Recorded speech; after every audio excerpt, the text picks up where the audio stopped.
again, and we back again, baby. Ike on YouTube.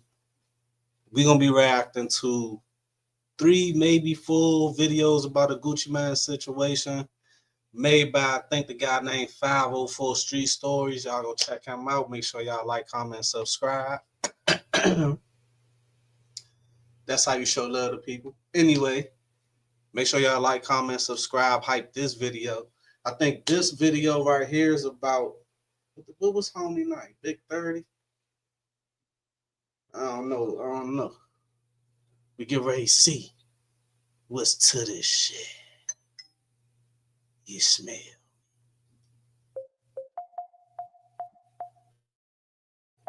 You smell me. Let's see what's to it up. Big 30 and pooh, shiesty.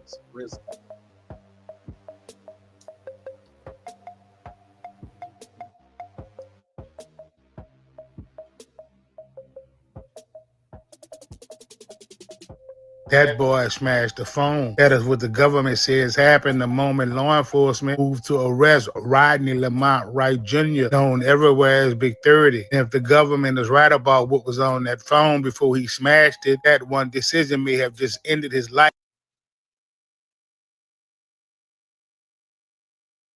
All right, so what they talk about here is at this point in time, they were looking for the video that was said to be taken of Pooh Shiesty and his squad forcing Gucci Man to sign the contract. They had to record him signing the contract to try to say he signed it by himself type shit. So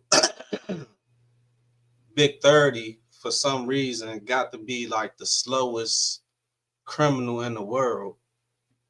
Not only does he still have the phone, he didn't even get rid of it beforehand. He tried to break it into pieces as he was being arrested. So that phone should have been broke, destroyed, crunched into a million pieces, threw into the water, set on fire, however you had to do it.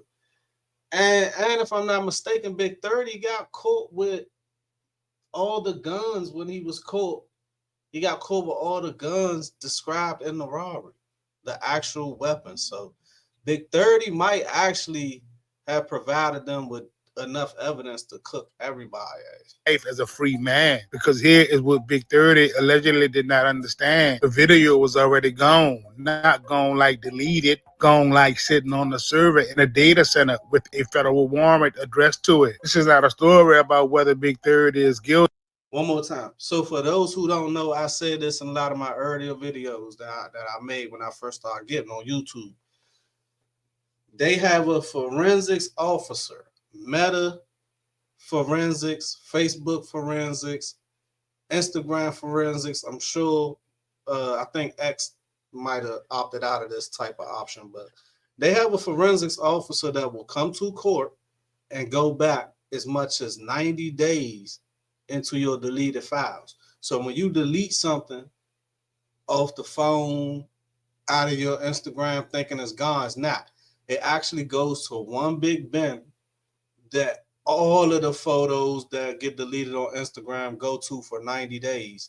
And then they empty that bin in 90 days. But that guy can go 90 days back into it. So it's crazy. You gotta be careful what you put on these websites, man. That is for a jury to decide. This is a story about what allegedly happened when he picked up that phone and what the government says they got back from it anyway. While the title of this video says what it says. Before we get into that phone, let's establish something real quick. Big 30 and Shiesty built something together from Memphis, from the streets to records to the charts. Big 30 was not a feature on the album. He was the right hand. So they were saying that Gucci Man was signing all these Memphis artists to be vindictive to Yo Gotti, right? My thing is, why didn't they sign with Dolph? I mean, signing with Gucci Man, who's beefing with Yo Gotti, is still picking sides. I think Pooh Shiesty said he in they city you gotta sign with one of them two, so it's like you choose a size, either on PRE or CMG, right? But wouldn't going to So Icy or 1017 be still choosing sides, being as though Gucci Man don't mess with your Gotti, or is it just because Dolph and his label is in the city versus Gucci who stay in Atlanta? Day one, the one who moved everywhere shiesty moved, and now they're moving together through a federal complaint in the Northern District of Texas. From rap to a federal complaint, adjacent kidnapping and robbery case. That is the trajectory. That is how far this thing went, homie. The government alleges Big 30's role in the Dallas studio incident was specific and hands-on, traveling from Memphis to Dallas, retrieving the bag containing the firearm, delivering that firearm inside the recording room, barricading the door while the alleged kidnapping and robbery went down. And this is the part that matters most for everything. Man, and the crazy part is, them dudes probably just travel with weapons all the time. Not saying if they right or wrong. It's probably not. The way they're making it seems like they travel with weapons just to do this robbery on Gucci Man. I'm saying is they probably just travel with weapons all the time. You know what I'm saying? That's not specifically, they didn't come specifically armed to take down Gucci Man, right? But when they go to court and they say this, if it sound this bad with a YouTube personality making it, because he got a faceless platform, so let's say personality, a YouTube personality or voice signing it. Imagine how it's gonna sound to that jury and to that judge when a prosecutor say that. Like, that's crazy. You when you think about how they could take stuff to court and just flip it and have it sounding so much worse than what you thought. In your head, you be like, it's not really that bad. Well, when they get to talking out loud, you be like, damn. We're about to talk about recording the alleged Ford signing on his cell phone. That boy allegedly put the camera on it and recorded everything. That decision, according to the government, is what is sitting in the middle of this entire case.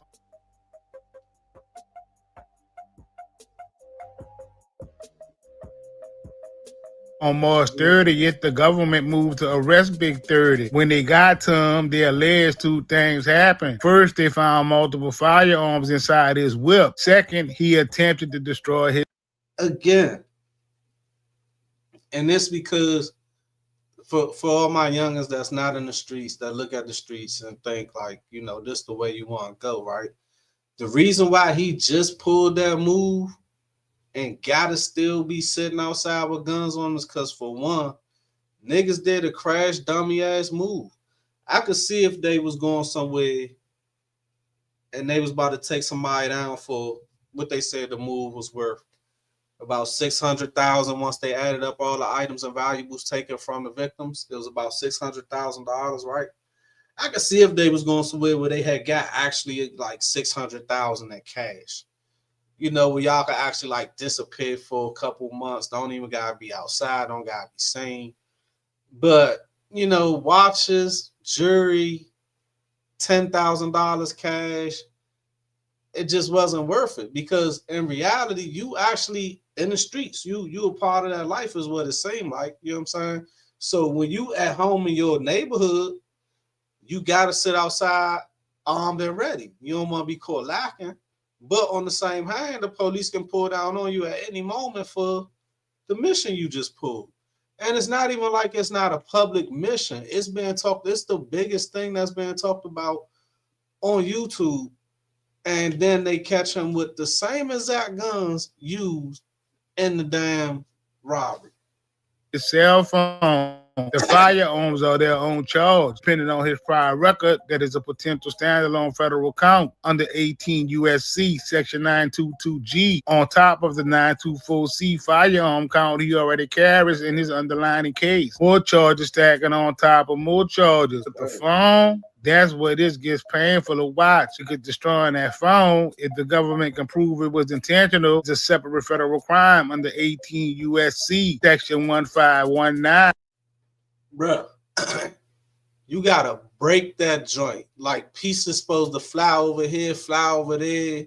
Chunks supposed to fly over that way, over this way, slide over there. It looked like, I done seen people in the hood phone in their pocket look like that. That ain't no destroyed phone, bro. That man, you supposed to put that joint in the toilet.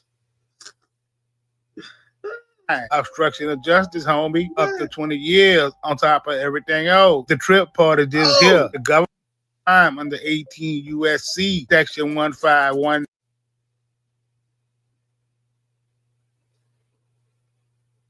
Dang. So what they gonna try here, bro, with a 20-piece for destroying the phone? It's a kidnapping case. This ain't just like no robbery, though. This is kidnapping, all type of shit. But 20 years facing the 20-year count just for the phone, man, is crazy. 9. Obstruction of justice, homie, up to 20 years on top of everything else. The trip part is this here. The government does not even have to prove what was on the phone to make that stick. It just have to prove he destroyed it on purpose. A federal investigation was in motion. Wow. So he allegedly committed a crime to cover up. All they got to do is prove he destroyed it on purpose.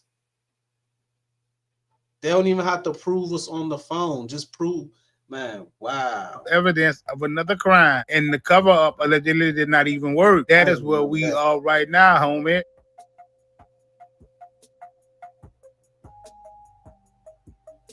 Here's the part that makes this so hard to understand from a street logic standpoint. People think smashing the phone destroys the evidence. In 2026, against the FBI and the ATF, that is not how it works. That has not been how it worked for years. Every iPhone is designed to back itself up automatically. Every night when that phone is plugged in and on, Wi-Fi is sending your messages, your photos, your videos, your call logs, your location history, your deleted items, all of it to Apple. Damn.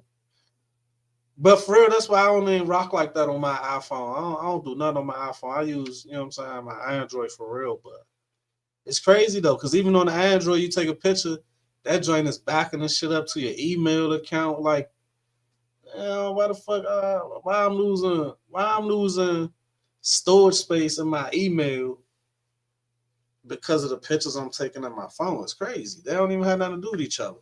But that's how they running the gamut on you with the cell phones, you know what I'm saying? Servers, not your phone storage, Apple storage. A server sitting in the data center that has a legal address the federal government can put a warrant on. When Big Dirty smashed that phone, he smashed the copy. The original was already somewhere else, and the government already had a warrant address to that somewhere else before that boy even touched the device. Think about what that means specifically for this case. The government alleges 30 recorded the full signing on his cell phone during the incident at the data studio. If that video existed and iCloud was doing what iCloud does every night, there's no reason to believe it was not. That video synced to Apple servers before March 30th ever happened. The smashing of the phone did not reach the video, homie. The video was already out of that boy's hands. I'm not talking to just be talking. That is how technology works. And that is why the thumbnail on this video says what it says.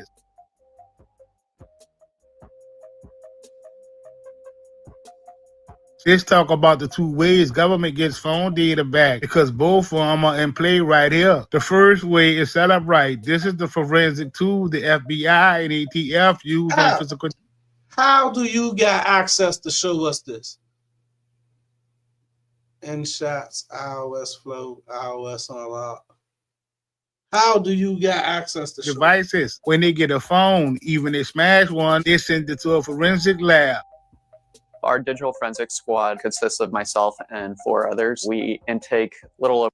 Bruh, digital forensics squad, but they also have a forensics officer that works for them that will come to the court, that works for Instagram and Facebook, will come to your court dates, and yeah, he's gonna be used as a witness by the court. So like say for instance, it wasn't nobody at all around. You did everything by yourself, right? They gonna keep saying they got a witness. Yo, we got a witness. We got a witness. You know, the government has a witness. It's that old motherfucker sitting right there with the laptop. He is a meta forensics officer. On God. Over 1,500 devices a year. So it's a pretty busy lab that we have. Inside every iPhone is a flash memory chip. That chip is small, it is built to be durable, and it does not automatically fail when the screen shatters and the housing cracks. A forensic lab can physically remove that chip from the circuit board, connect it directly to a reader, and pull the raw data straight out of it with no operating system, no password, no encryption barrier in most cases. Yeah, that's why I said you gotta take that bad boy outside. It gotta hit the concrete till you hear it start fizzing like a bomb. Zzz. You gotta dog that joint, stomp it out like they stomp dude on Don't Be a Menace while you drink your juice in the hood, like pancake that bitch. It got to come into a million pieces. Nothing is recoverable. The government also says Big Dirty destroyed the phone at the moment of arrest, meaning that boy's phone was on and actively being used. That matters because the phone that is on and that's why I'm saying, man, Big 30 might be the anchor, man. He might be the anchor that then gave up so much evidence to the point where as though they cook. Man. unlock has Big 30 had every missing piece to the puzzle that they need. Encryption keys active in memory. That state makes the forensic extraction easier, not harder. He may have picked the worst possible moment to allegedly make that move. Celebrite's physical analyzer software then takes whatever the chip produced and turns it into a report. Messages organized by date, photos with GPS coordinates showing exactly where they were taken, videos with time. That's another thing that's crazy to me too. I've been saying that they've been doing it for a long time now, but the freaking phone, when you take a picture and they got like the time, the day, the exact location, that is crazy, bro.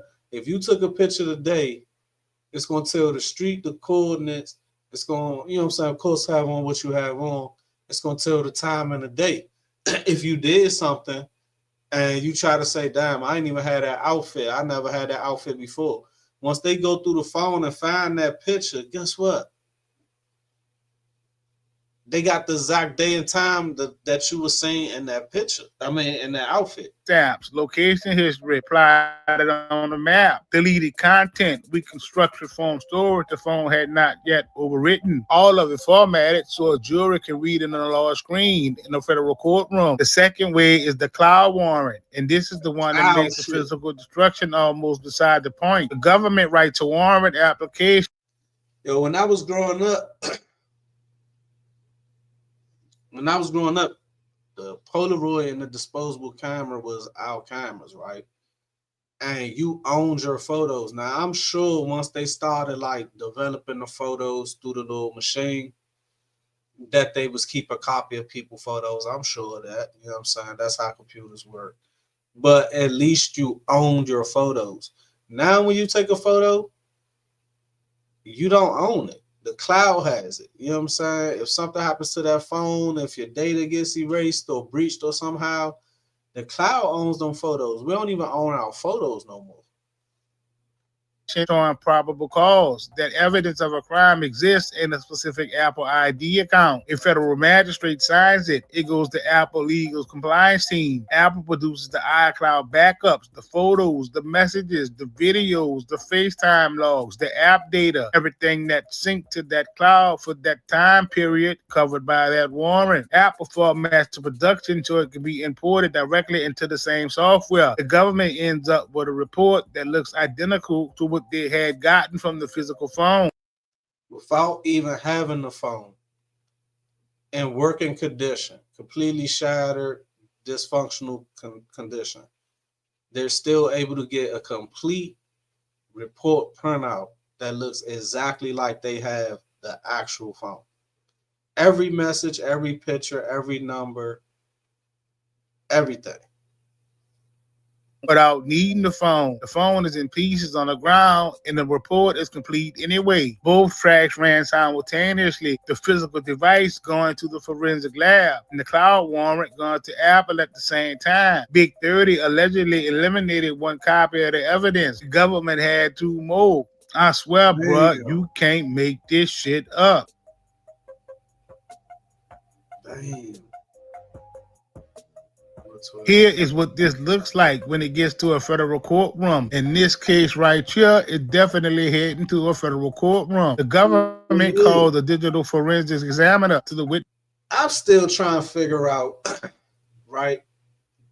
This took place in Texas. I understand that Pooh Shiesty is under federal parole. But if this was just a robbery, kidnapping, and this stuff happens in the hood, robbery, kidnappings go down in the hood. You know what I'm saying? If this is just a robbery, kidnapping, what made the FBI get involved in the first place? Like, how it just go straight FBI, straight, like, it didn't go through the state police, wherever it happened at in Texas? What made it just go straight to the FBI? Like, how that happen? Understand, FBI or ATF agent trained and certified on the tools. The prosecutor walks them through the extraction, what tool was used, what condition the phone or the chip was in, what was recovered, and the report goes up on the big screen in front of the jury. I'm telling you right now, bro, the government has already recovered that video, the one the alleged Big 30 took of before signing. That video gonna play in that courtroom if that boy try to take this to trial in front of 12 jurors on a large screen with the timestamp and the GPS metadata showing exactly when and where it was recorded. That right there. Man, that joint going, he on the money. He cooking. I give it to him. He cooking on this joint. He cooking. He been putting his videos together real tough, man. I like that. He been coming through with the good videos, but damn, he just cooked right there. If they do got the video of the Gucci Man shit in that phone, I ain't even put that together when he was saying it. It's gonna have the date, the time, everything on it, location, everything. Is what consciousness of guilt argument looks like in real time. The government does not just show the jury the video, they show the jury that the defendant tried to destroy the video and then they play it anyway. That combination right there, the attempt to destroy evidence followed by the evidence itself, is one of the most damaging sequences the jury can never watch. Defense is not without arguments though. Chain of custody on the physical evidence. Extraction completeness. Element does not always get everything. Interpretation of what that data actually shows, whether the destruction was intentional or happened in the chaos of an arrest. And I'm gonna tell you this here, state of mind is always contested. But if the video is what the government says it is, and they have it from the cloud backup, those are arguments being made against the jury that already watched the video. That is a hard place to be standing. You heard me? Bring it. Yeah, once they see that video, especially if, you know, not saying he a sucker or nothing, but if he under pressure, especially like it's Draco's out, niggas is robbing everybody. I don't know if he's shaky in that video. If he's shaky, that might help to get him cooked a little more too, man, because they're gonna be watching that. You know what I'm saying? And all the way back to what this means for Rodden Wright Jr., aka Big 30. He is charged in the underlying case. Then they said, while this is taking place with Pooh Shiesty, his father, and Gucci Man, the rest of them are back there robbing the rest of the people that's with Gucci Man, his cameraman and whoever else. So while they're doing that to him, I wonder, can you hear it in the background while they're forcing Gucci to sign that contract? Case alongside Pooh Shiesty and 7 other defendants. The government's allegation against him are specific. Not that he was in the building, but that boy was active, delivering the firearm, barricading the door, recording what happened on his phone. Then on March 30th, the government says he allegedly added an obstruction charge to everything he was already facing and did it with a move that forensic technology made pointless before that boy even made it. The FBI did not just show up to an arrest without cloud warrants already running. Backup was already being pulled before that boy 30 even smashed the phone. Him smashing the phone was not a plan. It was that boy pan. All right. If y'all want to go hear the rest of that video, slide over there to 504 Street Stories, right? But anyway, I want to say this. So as this whole thing been going on, I've been getting questioned by a lot of the homies, you know what I'm saying? Like, damn, bro, what you think about the situation? I always felt like this, right? And I'm not taking nothing from Gucci. But like I said, we kind of know Gucci. We kind of know Gucci. We know of Gucci because he was almost duct taped, which is basically kidnapping him, and robbed at a female's house. Now, some people say Gucci didn't deliver the shot that killed Pookie Loc, and some people say he did. However, the situation is, this is what we kind of know Gucci Mane for. And I knew, because I said this to the homies, I used to listen to Jeezy, you know what I'm saying? Jeezy was my man. I like Jeezy, you feel me? I used to crank some goo up too, but I like Jeezy. So what I'm saying is this. Gucci did the same thing with Jeezy. He got on the news talking about Jeezy robbed him. He was talking about on every DVD that he could about how Jeezy was the one who got him set up and robbed. So this guy made a video I saw, and it kind of like goes right along with what I said. So we're going to get into that one too. We about to hit this one now.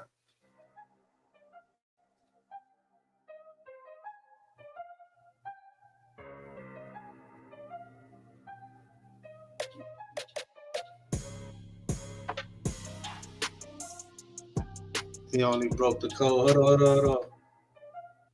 According to Gucci Mane, in the streets, the code ain't complicated. You don't talk to police. You don't put names on people. Don't matter what they did to you, that's the code.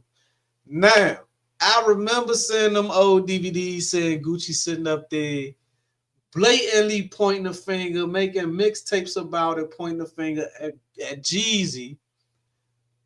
You know what I'm saying? Sending people at him. Even on the verses, he said, yeah, you keep sending people, you send them, I'm gonna send them back to you, da da da da da. You know what I'm saying? So how could I just, like I said, people love Gucci Mane. I don't have nothing against Gucci Mane. But all my homies is like, you know what I'm saying? Gucci was the man, he was that nigga, he'd never do this. I just can't believe it. I'm like, bro, he already did this before. It's just history repeating itself.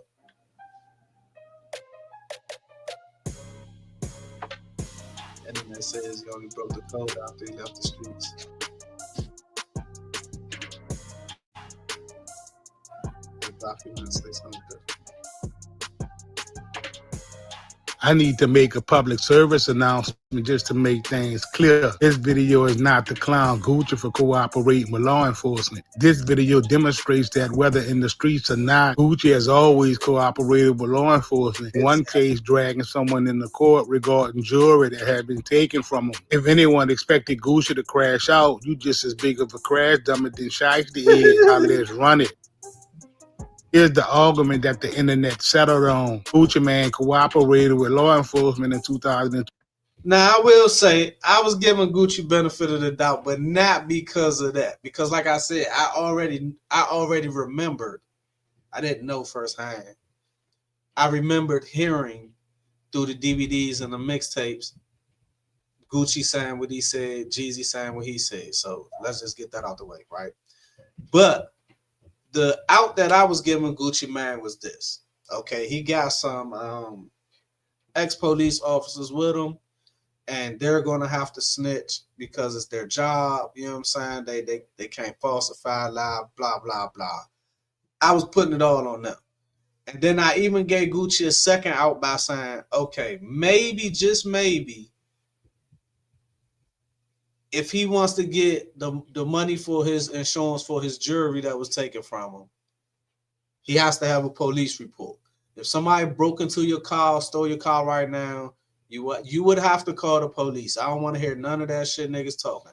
If somebody stole your little bucket from outside right now, you're going to call the police and file that police report if you lucky enough to have insurance. Okay, cool. But that's how you get the money back for the jewelry. Now, that a lot of paperwork and stuff has been getting exposed online, we see that's not the case with Gucci Mane. Gucci Mane was just like, it was the same thing that happened with Jeezy. You know what I'm saying? 26, because he is not the same man he was in 2004 and 2005. He's a husband now, a father, a legitimate businessman. He built something well, and he protected. That was the weirdest, fakest for TV only wedding I ever seen. Look, that's probably the nigga QCP back there, all big as shit, looking like a marshmallow, holding that napkin in his hand like he crying. It wasn't no Gucci Man family there, none of that. Like Gucci probably don't even know none of these people at this wedding, to be honest. I think this was just a straight for TV wedding ass type joint that she set up, probably on some conspiracy. This probably was like an initiation type shit because, like, who the fuck knows anymore? They be having niggas going crazy for real. You know The way a businessman protects something real. They say that boy is not in the streets anymore. He is not living like that anymore. So what he did in 2026 has to See be what I'm saying? understood in that context. A different man making a different kind of decision. That argument will be a lot more convincing if the behavior started in 2026. It didn't start in 2026 though. It started in 2005. And Gucci This shit started 21 years ago, huh, OG?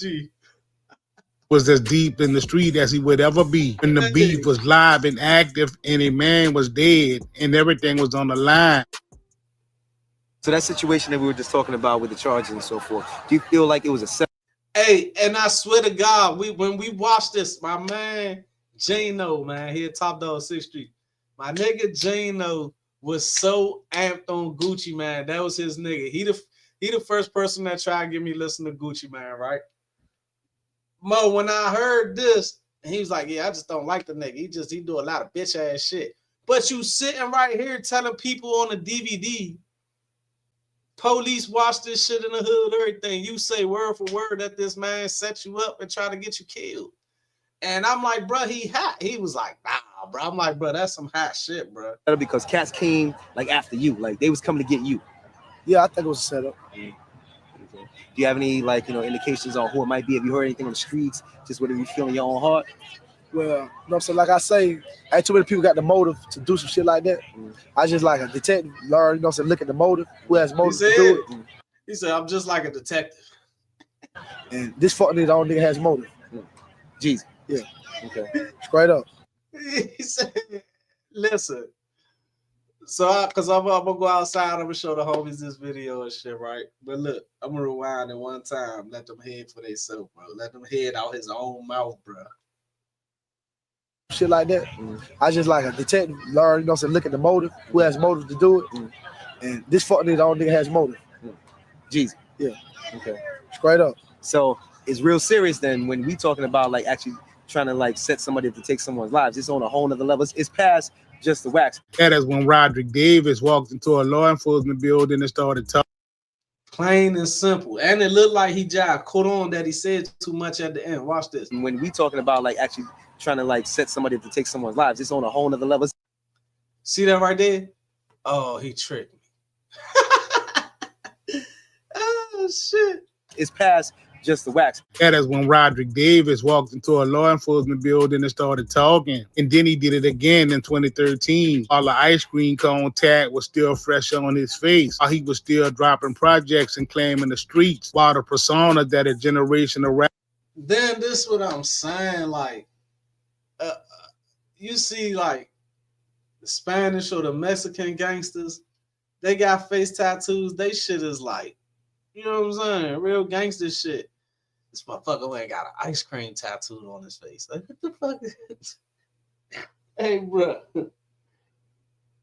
Like I'm saying, when you see the Spanish guys, the Mexican guys, they gangsters got like the hood tattooed on their face.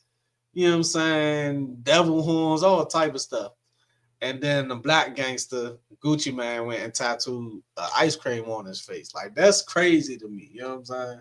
Apple would stake their credibility on was still being built in real time. And then he did it again in 2026, 3 times. And the first 2 happened when nobody can argue he had gone soft or wasn't in the streets. Nobody can argue he had left that world. Nobody can argue the Gucci Mane business era had started yet. In 2005 and in 2013, that boy was fully active, fully in it, and fully cooperating. And that might even been Was Walker around at that time? Yeah, I think Walker been around since the beginning of the Gucci shit that I saw.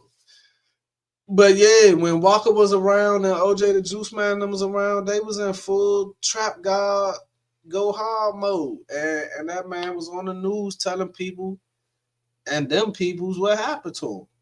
With them people whenever something went down. This is what this video is about. Not assassinating his character by calling him a rat, not the businessman, not the evolved version of Gucci, the street version, the one the streets decided to believe in. That version has a paper trail too, homie. To keep it 100, a lot of dudes in the comments of these YouTube videos, not only mine, running around saying snitch this and rat that, never been to jail, let alone serve time at a USP.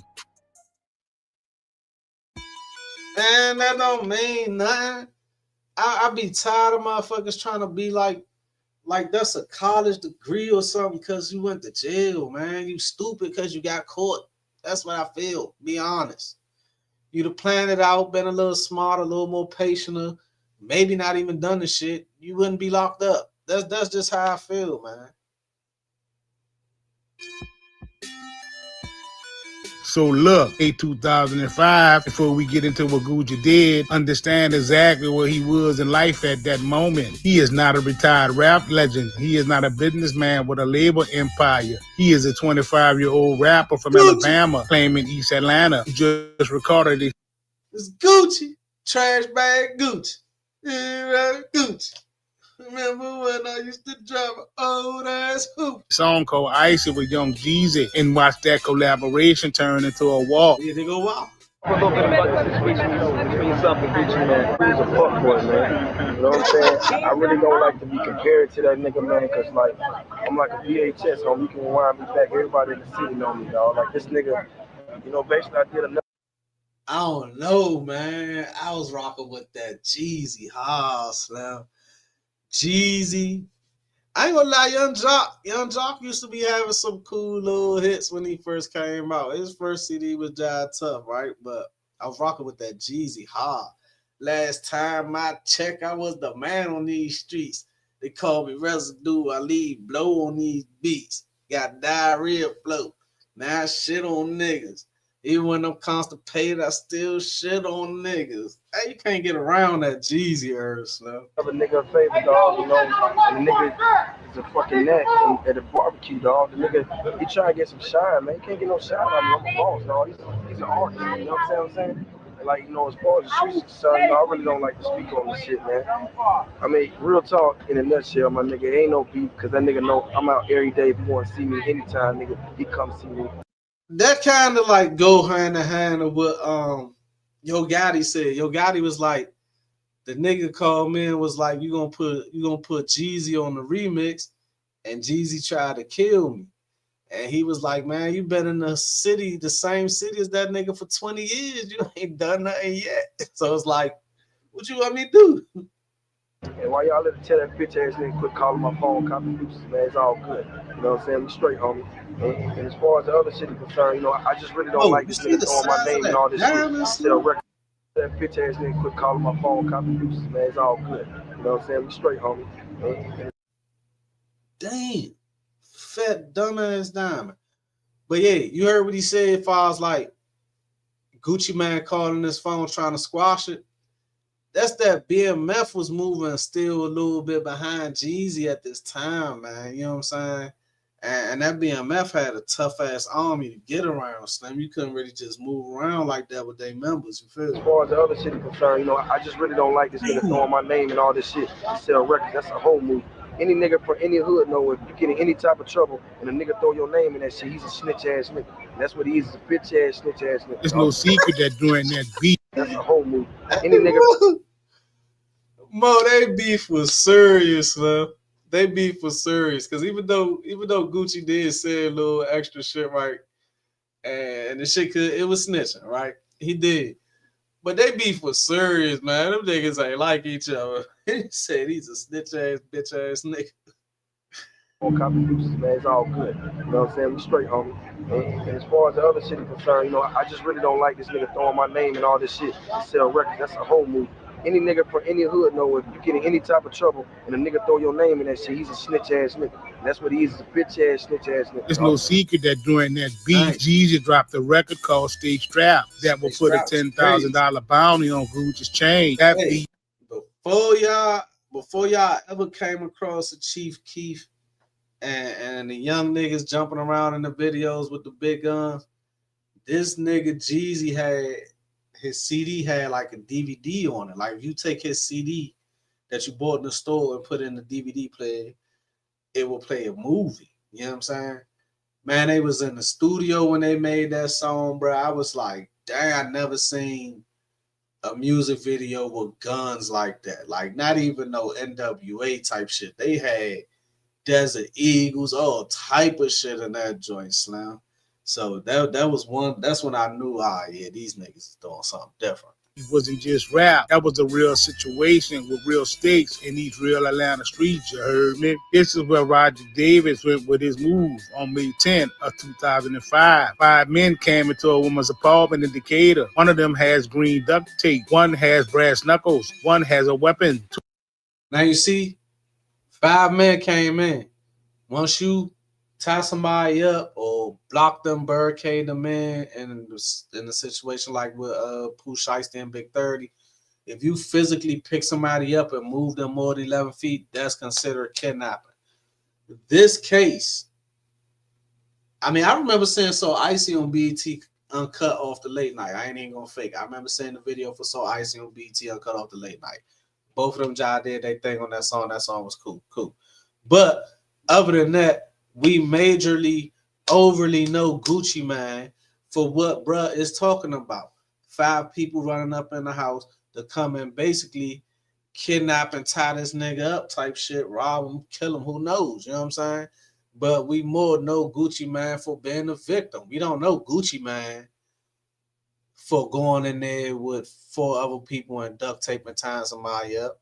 You know what I'm saying? 2 people inside that apartment get physically hit. A gun comes out. Shots get fired. The 5 men break out running. 3 days later, the Cobb County police find a body in the woods behind Columbia Middle School and release Clark III, a.k.a. Pooh, 27 years old, out of Macon, Georgia. A known affiliate of Young Jesus Corporate Thugs Entertainment. That boy had been hit up. A murder warrant goes out for Gucci, and here's what happens next. 9 days after that shooting, May the 19th, 2005, Gucci's team had lawyered up, and then Gucci walks himself into DeKalb County law enforcement and gives a statement. He told them what happened inside that apartment. He identified the men who came through that door.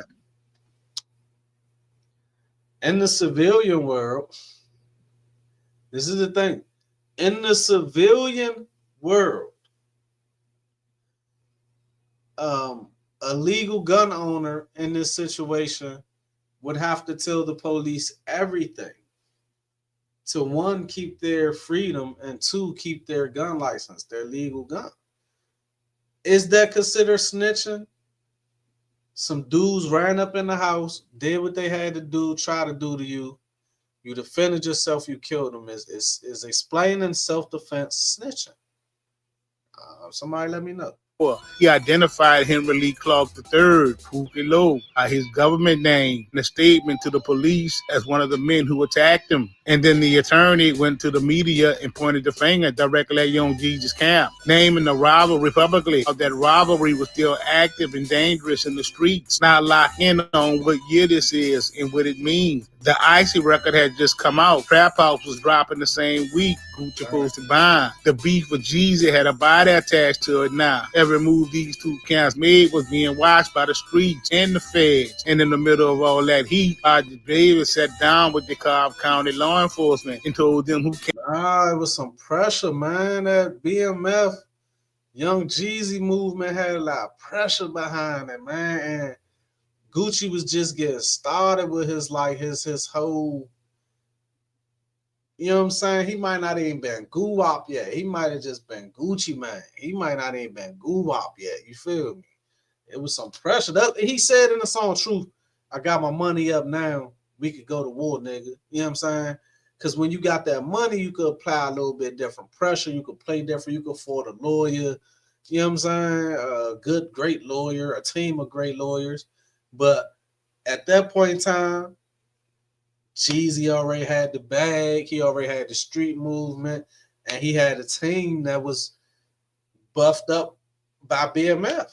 I mean, it is what it is. Came in that apartment. The DA at the time, when Keys Fleming dropped the murder charge in January of 2006, citing insufficient evidence, but her statement left the door open. The new information comes to light, we will reconsider. The case paused. It did not close. Whatever Gucci discussed in that room gave law enforcement a complete picture of what happened. That picture came from one source.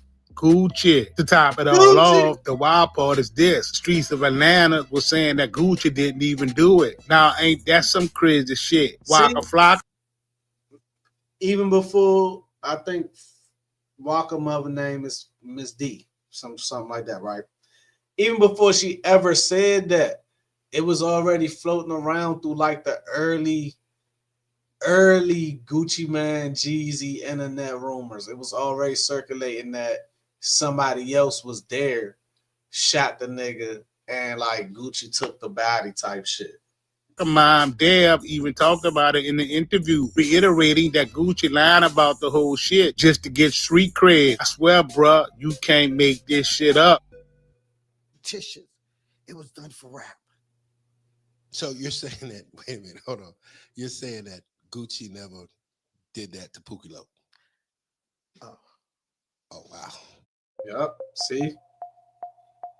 But the victim narrative gets wrong. This is not the 2026 Gucci Man, homie. The businessman making a calculated decision about protecting his assets. This was the 2005 Gucci Man, active, beefing, deep in it, walking into a police station. And that was Blood versus Crip. This one Gucci was claiming he was a Blood.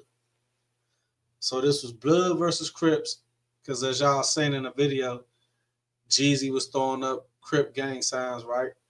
And then this was like BMF with the shits, you know. So it was tough for Gucci, man. It was tough right there. I ain't, you know, putting a man on public record. Before we move forward, I already know somebody in the comments is going to make the victim argument. He was the one who got jumped. He was the one who got attacked. He had every right to tell the police what happened. And that is where the street code and the law part ways, because legally that argument holds. Yeah. For the civilian life, it makes 100% perfect sense to sit down and tell them people's, yo, even if he didn't have to involve Jeezy. He already had physical evidence that these guys kicked in the door or was let in by the female who set them up. It's already physical evidence that it was a struggle in here. You didn't even have to say anything about Jeezy. I think that part was snitching out of the situation. But for him to sit there and say these guys came here, they was trying to duct tape me, tie me up, and kill me, and I wind up struggling free and grabbing a gun and shooting them, I don't think that's snitching. I think telling the people that Jeezy's the only person that had a motive to send these guys at you is snitching, but I don't think you telling them why you had to kill somebody snitching. That's just my opinion, though. Yeah, legally, a crime victim has every right to give a statement. That is how the legal system is designed to work, bruh. But the code these same streets run on, the code Gucci built his entire image around, does not operate on that type of logic. It operates on a different standard. And that standard does not use being a victim as an excuse. If you're living that life, the rules say you do not put names on people, period. You handle it yourself. What happens in the streets stays in the streets. Now, according to Gucci, he was living and dying by those rules. That's what I'm saying. If he was going, absolutely, all right, I ain't going to jail for murder for defending myself. So I'm going to tell them, yo, I was over here over Shorty house. Some dudes came in looking at my jewelry. One of them produced a gun. The other one was punching on me, and I had to defend myself. I'm not mentioning the connection between them and Jeezy. That's in the streets. You know what I'm saying? But as far as this right here, I ain't get ready to go to jail for murder for nothing. You know what I'm saying? When I have a clear self-defense case, for sure, 100%. I got you on that. But the overly state and tell lawyers to tell people on the news and talk about it in interviews as, yeah, this is the guy who has motive to tell them to come and do something to me, that job like just seemed like snitching. You know what I'm saying? The reason that really matters though is because the image Gucci Man built, the one that made him the trap god, the one that gave 1017 his credibility, the one that made every artist who came up under that umbrella worth something in the streets. That image was built on the claim that he operated by that code, not by the civilian code, the street code. And in 2005, while the beat was hot and heavy and the body was still fresh, he gave them people a statement. He walked into the police station and gave them everything they needed to understand what happened in the apartment, including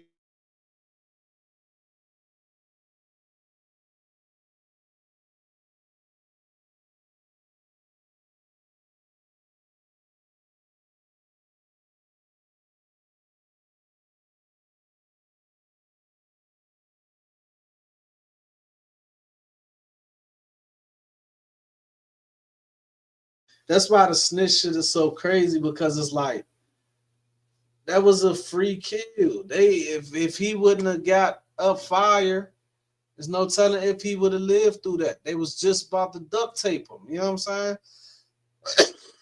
saying? So it's no telling had he lived through that. Yeah, he deserved to be able to make songs about it, telling details about it. If he got to tell the police, yeah, they ran up in this bitch and I got the click and it's pure self-defense, yeah, that's not snitching. I don't think that's snitching. I think it was snitching to tell they ass that Jeezy sent them. I think that was snitching. But as far as you telling them, nah, them niggas ran up in here, shorty try to set me up, I had to pop homes, swing my legs to the side, pop that nigga. I don't think that's snitching, bro. By did not condone. The trip part is this. He made that decision at the exact moment when the streets was watching him the closest.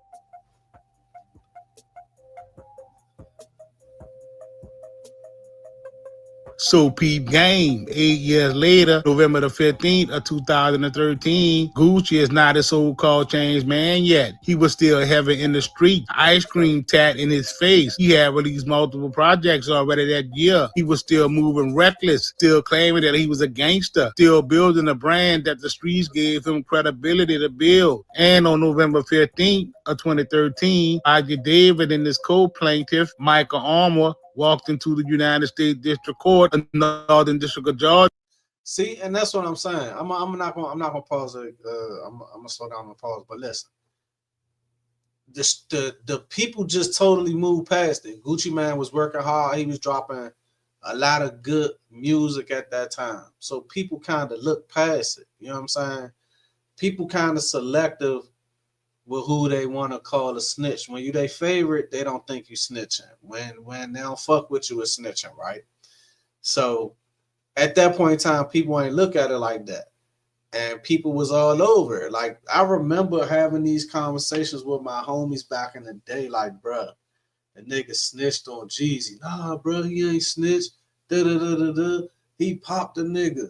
Blah, blah, blah. I'm like, bruh, he still told the police that man sent them peoples at him on the radio. And filed a federal lawsuit. Case number 113, CV 03807, TCB, 19 pages, Damn. 8 causes of action. Anyone can pull a statement from the Pooh murder and the federal complaint against Deb Antony. It's all public record, homie. The defendants were his own people. Deb Antony, Waka Flocka's mom, former manager, someone who was inside his operation and his life for years. Waka Flocka himself, Kia Stone, Otis Williams, a.k.a. OJ the Juice Man, and Xavier Dodson, a.k.a. Zaytoven. Gucci put every single one of them in the federal court. Self, Kia Stone, Otis Williams, a.k.a. OJ the Juice Man, and Xavier Dodson, a.k.a. Zaytoven. Gucci put every single one of them in the federal court document. The people who built Brick Squad with him, the people who were in his studio, in his circle, getting bread with him, he took them to federal court. The complaint charges them with fraud, violations of federal and Georgia RICO statute, conspiracy, breach of fiduciary duty, unjust enrichment.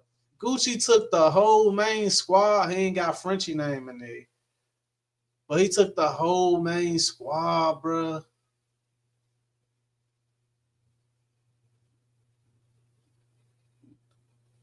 Plaintiffs repeat and reallege each and every allegation contained in paragraphs of the complaint as though fully set forth here, and defendant Jake Baum offers Mall first by reason of his failure to seek approval from Davis before creating companies such as Brick Squad Music and Brick Squad Music Group LLC. Reached his artist agreement with Davis. Damn, so he got mad that the nigga Davis has sustained substantial monetary damages on the time. So he got mad that the nigga opened up Brick Squad Music. That's crazy. Breach of oral contract, and breach of written contract. That boy asked the federal court to freeze their assets. He asked the courts to dissolve the companies they ran. He invoked the Racketeer Influencer Co-op Organizations Act. That's why Walker don't fuck with this man. Everybody be trying to say their opinion about him and Walker don't fuck with each other. Bro, you put a fucking Rico on me and my mother, bro. What the fuck? Against the people who were supposed to be his people. The wild part is he got specific about his jewelry. Paragraph 19 of that federal complaint, in his exact words on record, defendant Deborah Andy has stolen his ring and necklace. Straight took them shits and refused to give them back. Paragraph 50 comes back to it under the conversion cause of action. Defendant Deb Anthony has also wrongfully taken the ring and necklace of plaintiff Roger Davis and has refused to return them. That boy went to federal court over a ring and a chain. He was still in the streets. He was still running with the never snitch gangster image to the world. Our orders were still coming up under his umbrella. He sat down with lawyers and filed an 8-count federal RICO. And it's like, what y'all want him to do? Spin the block on Miss Deb, you know what I'm saying? Y'all want a Gucci man to spin the block on Miss Deb, be the big bad Gucci man with Miss Deb and shit, you know what I'm saying? Like, what y'all want him to do? This business. She took something from him. He did it a certain way. I don't know what they be wanting from them. Complaint and asked the judge to help him get his jewelry back. This is 2013, not 2026. The businessman Gucci has not even surfaced yet. That boy had not gone to federal prison yet. He had not come out a new man yet, like the internet likes to claim. He was still Gucci Mane, the rapper, the street dude, the so-called gangster, the trap guard, and he was filing RICO complaints in federal court against his own people. That ain't gangster at all, homie. That lawsuit got dismissed without prejudice on March the 12th of 2000. I ain't gonna lie. It wasn't no physical violence. They just took a little chain, some rings and shit. I mean, we gonna sue you for it. I ain't trying to get you locked up. I ain't pulling no RICO. You know what I'm saying? We gonna sue you for it, right along with me suing y'all for opening up y'all own record company. That's a breach of contract too, so I understand that. But my thing is just this. The home team, bro, I probably would have just took that on the chin. I would have cut them off, never dealt with them again. But this nigga took him all the way to court, try to get a RICO. 14. Gucci was locked up on a federal firearms charge. The filing happened. Those 19 pages existed. A case number is permanent public record. Ain't no denying that, you heard me? If the excuse is that he only cooperated this time because he's a changed man, explain what changed between 2005 and 2013 made him file RICO complaints against Waka Flocka's mom, Deb Anthony. He was not a businessman then. He was active then. He was still cooperating with them people.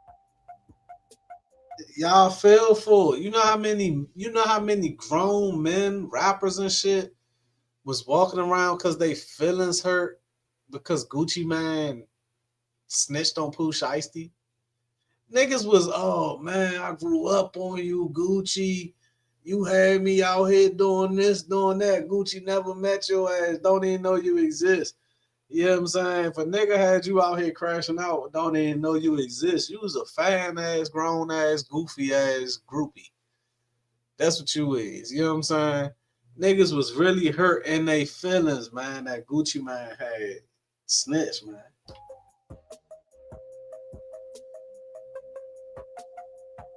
You would have to be blind, deaf, and dumb not to have heard about the latest. January the 10th, 2026. Gucci flies into Dallas for a meeting with Pooh Shiesty, who had been signed to 1017 since about 2021 and wanted out of his contract. Shiesty had been out of federal prison for 6 months on a prior firearms and drug conspiracy.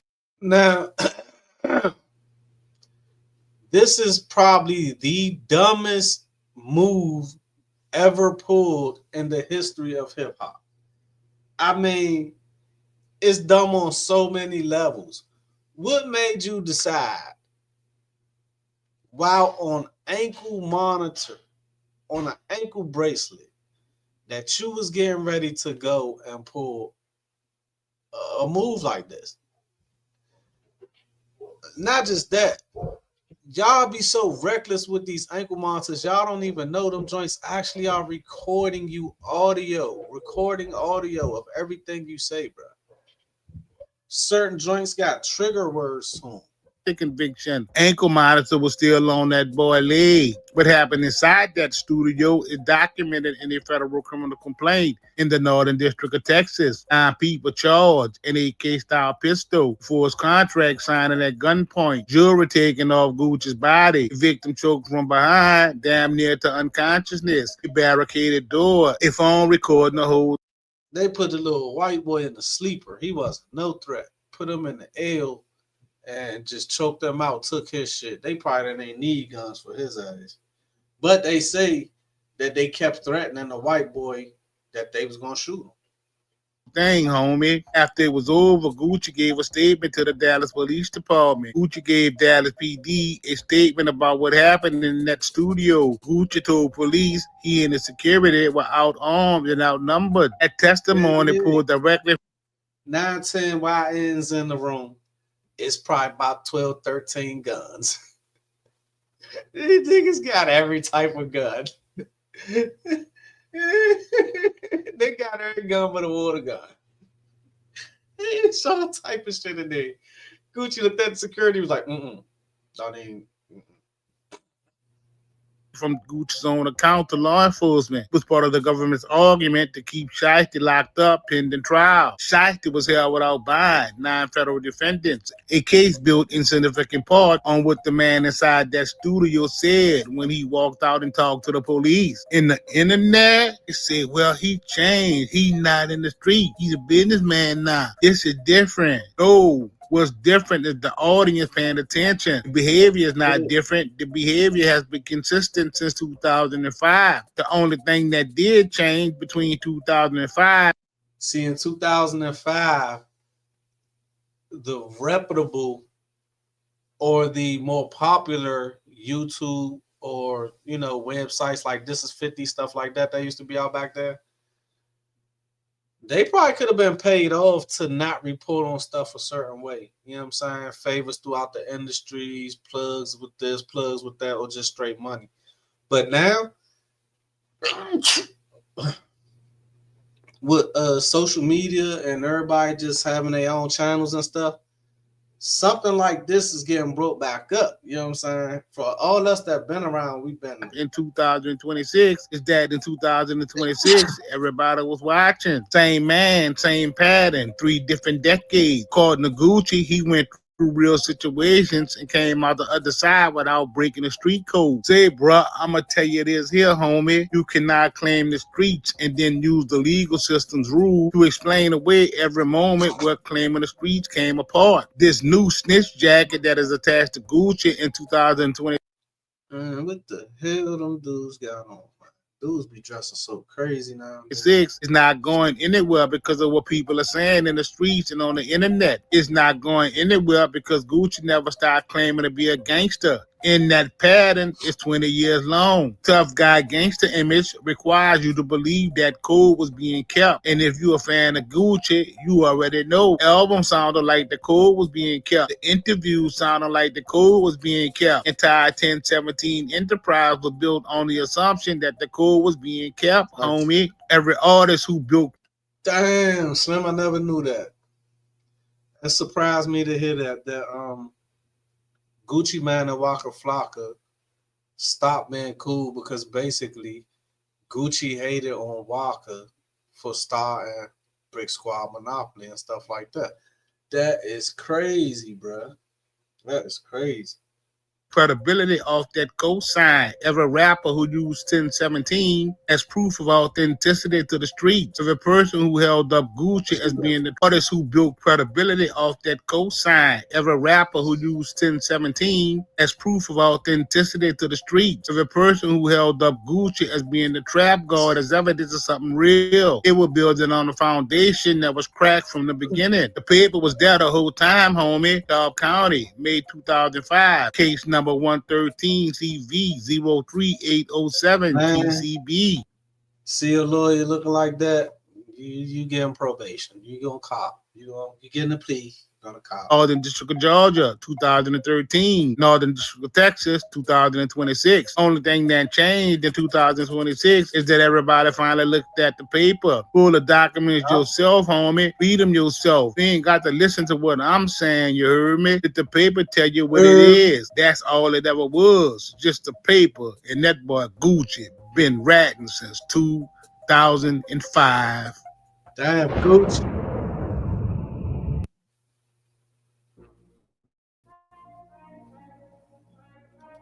So we're gonna watch this last little piece of this function, right? And then we're gonna go ahead and end this live after we watch this joint right here. I think this one is saying that of all people, Pooh Shiesty's father is snitching on him. And it's crazy because I hope this not about to be no new trend, man. Cause didn't freaking Queso father snitched on him and got him forever and a day in jail. So I'm just hoping that this ain't really gonna be that. 1 second, gang. Let me set that up right there. Get me.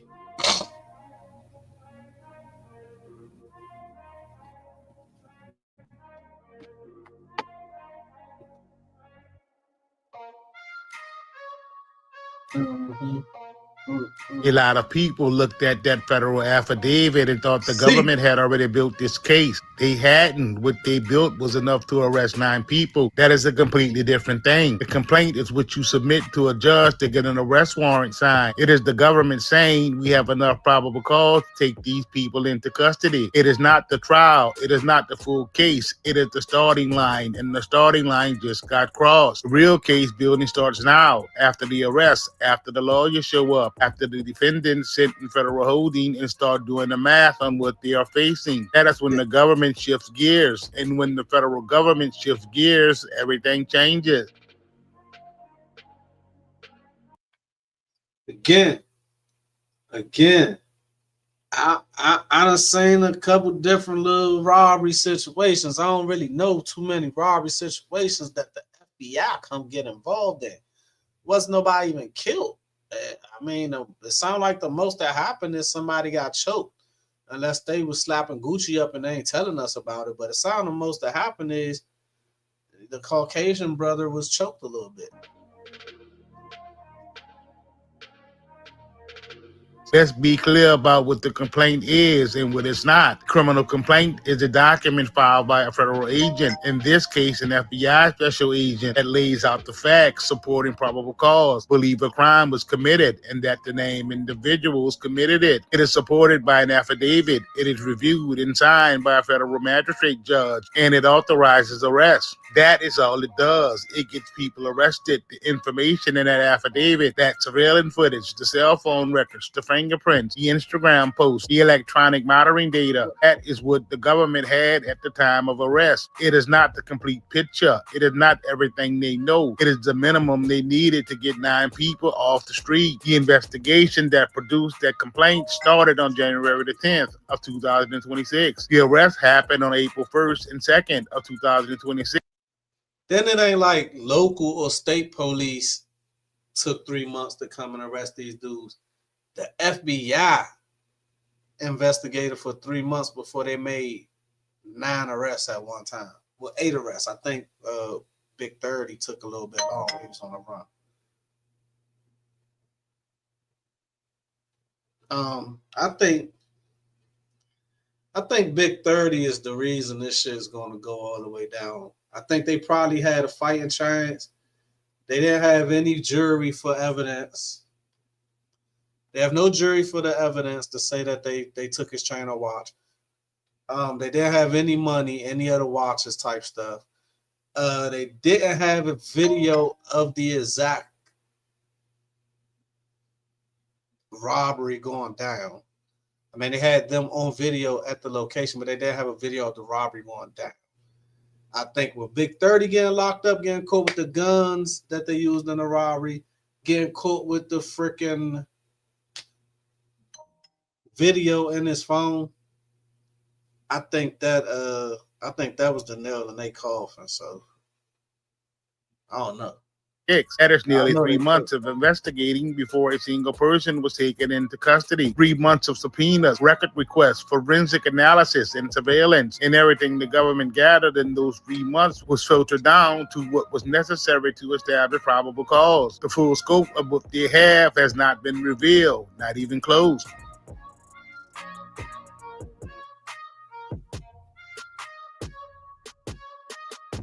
First made the dudes that did it did come from Memphis, and then they left and went back to Memphis. So maybe that's why the FBI got involved, because it was crossing state lines. You know what I'm saying?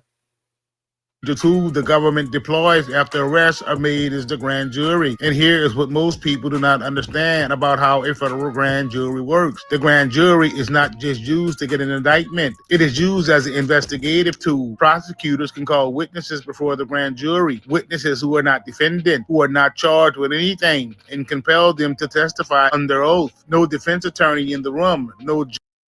That language, compel, that just sounds like witchcraft.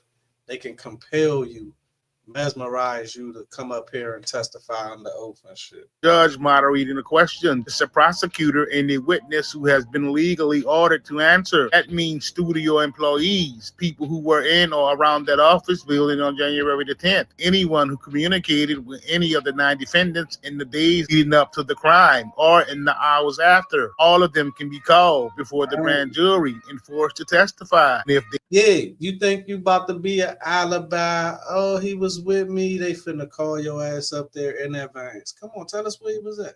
Where y'all was at? They lie, they face perjury charges. Grand jury is a net, and right now, that net is being cast wide. Gotcha. Grand jury will also return a formal indictment to replace that complaint. That indictment will contain the charges the government intends to actually prosecute on. It may mirror the complaint exactly, or it may be broader, more counts, more defendants. Government has options, and they use more details.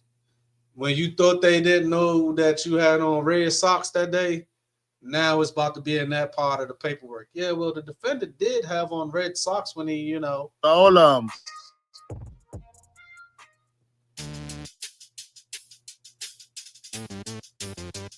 9 defendants now in the system. The government's next move is the one that break cases open every single time. They start applying pressure to the people with the most to lose and the least to gain from staying quiet. And in the federal conspiracy case, every single defendant is a potential witness against every other defendant. That is not speculation, homie. That is how conspiracy charges are structured. Everyone is on the hook together, which means everyone can potentially get off.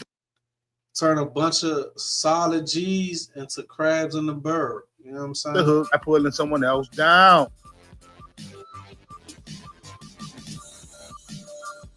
The government's leverage here is enormous. Federal sentencing for kidnapping conspiracy is serious. When you add potential firearm charges and multiple defendants in the case are alleged to have possessed and brandished weapons during a violent crime, those charges carry mandatory minimum that run consecutive to everything else. That means they do not merge with other sentences. They stack on top. And when people start doing that math in a federal holding facility, the calculation changes. This is where a substantial assistance comes in. A defendant who agreed to provide proof for information, testify against co-defendants, and assist the government's investigation can receive what is called a 5K1 motion filed by the government on their behalf, which allows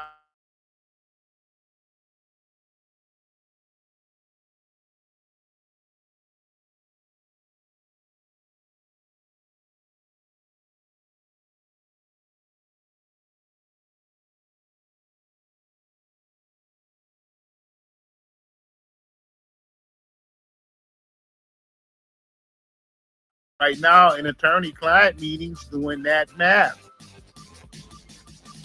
Oh, my shit frozen. Hold on.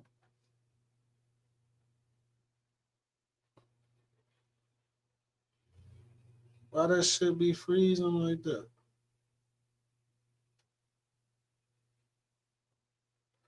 My bad. We was froze. Froze on the screen, chat. That's my bad. That's my bad. Let's get back to it.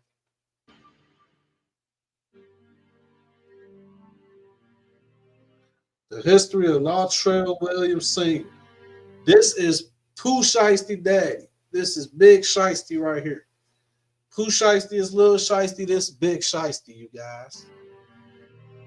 Of all 9 defendants in this case, the ones whose history with the federal government is the most significant is not Pooh Shiesty at all. It's his pops, because Latrell Williams Sr. has already been inside this system, not as a bystander, not as someone who watched it happen to someone else. He literally sat across from federal prosecutors and made a deal. In 2009, Shiesty's pop entered a guilty plea to 5 federal counts, and buried in that plea agreement was language that should make everyone in the case uncomfortable. His deal.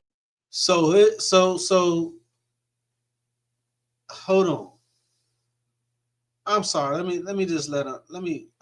Fuck. Let me just give me a second. Has already been inside this system, not as a bystander, not as someone who watched it happen to someone else. He literally sat across from federal prosecutors and made a deal. In 2009, Shiesty's pop. So Pooh Shiesty father been a federal informant since 2009. What the fuck? To the guilty plea to 5 federal counts, and buried in that plea agreement was language that should make everyone in the case uncomfortable. His deal, it included a provision requiring him to provide information to government officials. His assistance was described as ongoing. The paperwork anticipated future cooperation, and if he continued to provide that assistance, he would be eligible for sentencing under the 5K1, the substantial assistance motions that allows a judge to go below the mandatory minimum. This is not ancient history. Dang, Big Shiesty. That's his name, Big Shiesty. Pooh Shiesty Daddy, Big Shiesty. Latrell Williams Sr. was already on paperwork for being a federal informant since 2009. That don't make him any less dangerous. He could still, because there's some killer rats out here, right? But it's just the fact that Mr. Get It Back in Blood, Big Brr, Daddy is an informant. That's crazy. This is a documented pattern of how this man has previously navigated the federal system. He has been here before. He knows how this works. He knows what the government wants. He knows what cooperation looks like and what it gets you. And he is now sitting as a co-defendant in a federal kidnapping conspiracy case alongside his own son and 7 other people. Man. What Williams Sr. knows. First they said Big 30 dad, they said Big 30 father, and his lawyer kind of trying to separate him from Pooh Shiesty. It's starting to seem like these guys was just in the spur of the moment, heated argument, probably got a little physical, niggas grab the guns, they gonna force their way about. It don't sound like they really sat down and just like put a plan together. This is what we gonna do. This how we gonna do it. It seemed more like it was spur of the moment, emotional shit, right? But just imagine you didn't come there to do this. You really just came to try to get in a video with Gucci Man, these your men, and now you locked up for robbery and kidnapping, assault with a deadly weapon. Here's why Shiesty's pops is the most consequential person in the case outside of his own son. According to the affidavit, Shiesty's pop was not just a side figure. He was involved in the planning and execution of the crime from the beginning. He called the studio owner multiple times on the day of the offense to book the recording space. He drove the Rennick Buick Enclave, the vehicle that telematics data and license plates readers tracked throughout the entire day. He was at the station. Just because he was willing to book the studio doesn't mean he was on 100% of the mission. Yeah, we gonna go print up the contract. You're gonna talk to them.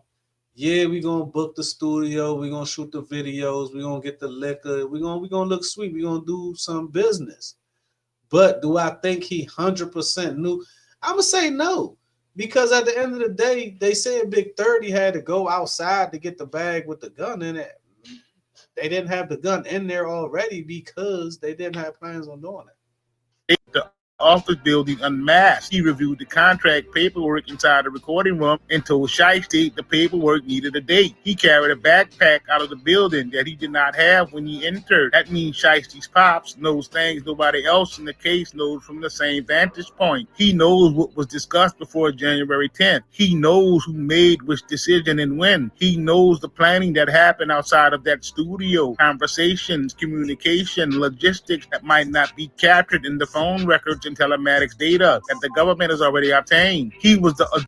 I mean, I could be wrong, but I just don't.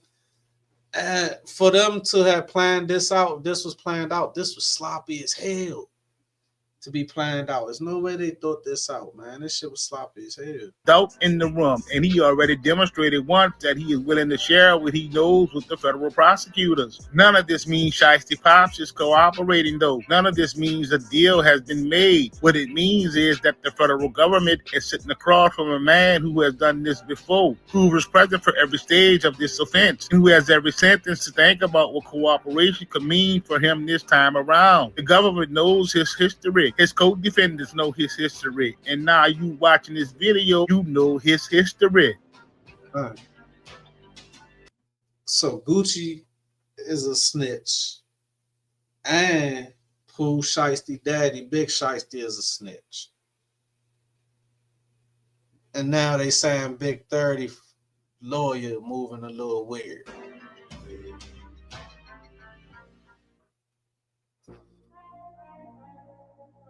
Proffer session. The meeting held. We keep hearing about these proffer agreements and everybody signing these proffer agreements. What the hell is the proffer agreement about, man? For the cooperation conversation is called a proffer session. Most people that heard the term would not fully understand what it is. A proffer is not a cooperation agreement. It is not a guilty plea. It is a prelim meeting, sometimes called a queen for a day, where a defendant agrees to sit down with federal prosecutors and talk. In exchange, the government agrees that the specific statements made in that room cannot be used directly against the defendant at trial. It is not immunity. It is not protection from prosecution. If what the defendant says in that room contradicts other evidence, or if they lie, the government can and will use that shit against them. But it is the first step toward a formal cooperation agreement. It is the government auditioning the witness and the witness auditioning for a deal. What the government is listening for in a proffer session is. So a proffer session is basically both sides putting some shit on the table to see if it could be a deal made, meaning the defendant is coming with a little bit of something, trying to say, hey, I give you this if you go easy on me. And the government's looking at it like, let us look at it right quick and we'll see. So it's snitching. I never knew exactly what the proffer agreement was. Two things. Cooperation. Can this person confirm things the government already knows, which tells them the person is being truthful, and new information, details about planning, communication, prior crimes, other people involved, things the government don't already have in its file. The more new information a cooperator can provide that checks out, the more valuable they become. And more valuable cooperation gets better deals. That is how the federal cooperation system works, homie. It rewards the people who go first with the most to offer. In the case with 9 defendants, at least some of them are going to make that calculation. Yeah. The only question is who. Out of 9 niggas, at least 3 of them gonna snitch. Out of 9 men, at least 3 gonna snitch up there. They facing kidnapping, conspiracy, robbery, armed charges, felons, all type of shit. Them niggas is going to talk. They gonna talk. So you talking about? Move first in what they bring to the table when they do. And in the case where one of the defendants has been through the exact process before and received the 5K1 motion for doing so, that person already has a head start on knowing how to play the game, homie. Superseding indictment. The What is this? cooperation develops and the What is grand this? jury investigation deepens. The government gains the ability to expand with its charging. This happens through a superseding indictment, a new indictment that replaces the original and can add charges, add defendants, or both. You looking at me like that, lady? You don't know me, sweetheart. In complex federal cases, it is not uncommon to see multiple superseding indictments before a case ever goes to trial. In this case in particular, a superseding indictment could bring additional charges beyond the kidnapping conspiracy. Hobbs Act robbery, which applies to robbery that affects interstate commerce, is a natural fit for what allegedly happened in that studio. Multiple defendants crossed state lines, property was taken, interstate communication was used in the planning. The Hobbs Act was built for exactly that kind of crime. Firearm charges are where the sentences get truly serious. Using or brandishing a firearm during a crime of violence under federal law carries mandatory minimum sentences that run consecutive on top of, not merged with whatever sentence is imposed for the underlying crime. In the case where multiple defendants are alleged to have produced weapons and held victims at gunpoint, the government has multiple people to charge with enhancements, and those charges add years, mandatory years. And niggas got a record like Pooh, Shiesty and Big 30 and the Father. That shit is gonna be extra. Like he said, each one of them things they're gonna be adding up. Oh, they got this type of record, this type of history. Wham, wham, wham. Dog them out. That a judge cannot touch regardless of any factor. And if cooperation produces information about prior criminal activity, other offenses, other targets, other crimes this crew or individuals have been involved in, those can be added to the indictment as well. A superseding indictment is the government saying, we started here, we are not stopping here. Shiesty was not a free man when he walked into that Superseding indictment. Yeah, that's what we was charging you with at first. But this will be charging you with now. You forget about that first shit. We got some more shit for you. studio. He was serving a 63-month federal sentence from the Southern District of Florida. Conspiracy to possess firearms and furtherance of violent and Hey man, that was a perfect pause. Let's give a congratulations to Pooh Shiesty, man. You went out your way to crash the blessings of a good career in the rap game. You did. You was scorching hot and you could afford any type of exotic shoe you want, but you decided to rob a guy for some marijuana and some Jordans and shoot him on top of that. Then you go to the club and you got a lot of money on you. Somebody knocks it out your hand, out your pocket. You proceed to shoot in the club or outside the club, however. And then you come out and you're out a couple months and you do this to go back in for life? Like, how did you compute that? Like, bruh, you could have made 10 M's, bruh. You could have made 10 years you could have made 10 M's in a year easily, bruh, with the projection you had. When you look at how good FDO did, how many people was waiting to hear from you, probably get on tracks with you. Gucci probably did have you in a goofy, he probably did have you in a goofy 360, 720 type deal. I don't deny that. But I think if you would have did some touring, some features, some YouTube checks, I think you would have made you 10 million in a year easy. I don't know. You know what I'm saying? But I know right now his ass is sitting back and thinking, I did this shit wrong. I could be at home right now with the family. I could be hopping in and out my forums, pulling up at clubs. I could be chilling with all these. I know he thinking about that shit now and he's saying he wish he ain't do that. I can believe that.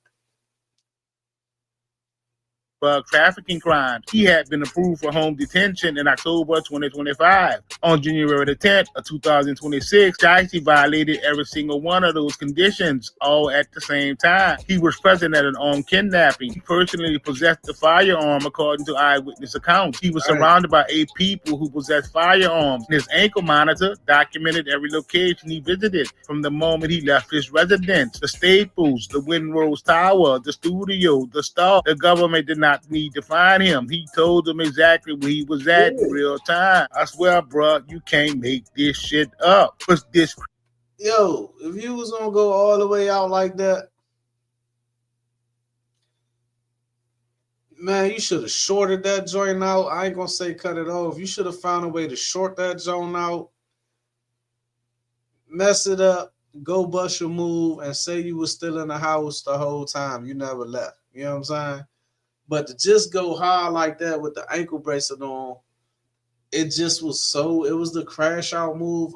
It was the biggest crash out move in the history of hip hop. Creates for Shiesty is a legal situation that exists on 2 separate tracks simultaneously. Act 1 is the new kidnapping conspiracy case, the Northern District of Texas. Act 2 is the violation of his home detention conditions in his existing Southern District of Florida case. Means the BOP can move to revoke his home detention status, reimpose the remainder of his original sentence. 2 federal cases, 2 sets of potential consequences running at the same time, homie. Here is what the next phase of this case looks like. Defendant will be arraigned, brought before a federal judge to enter a formal plea. Most will plead not guilty at arraignment, regardless of their actual intentions. That is standard practice. It preserves options. It buys time. It gives defense attorneys the opportunity to review what the government has before any permanent decisions are made. After the arraignment comes discovery. The government is required by law to turn over the evidence it intends to use to the defense.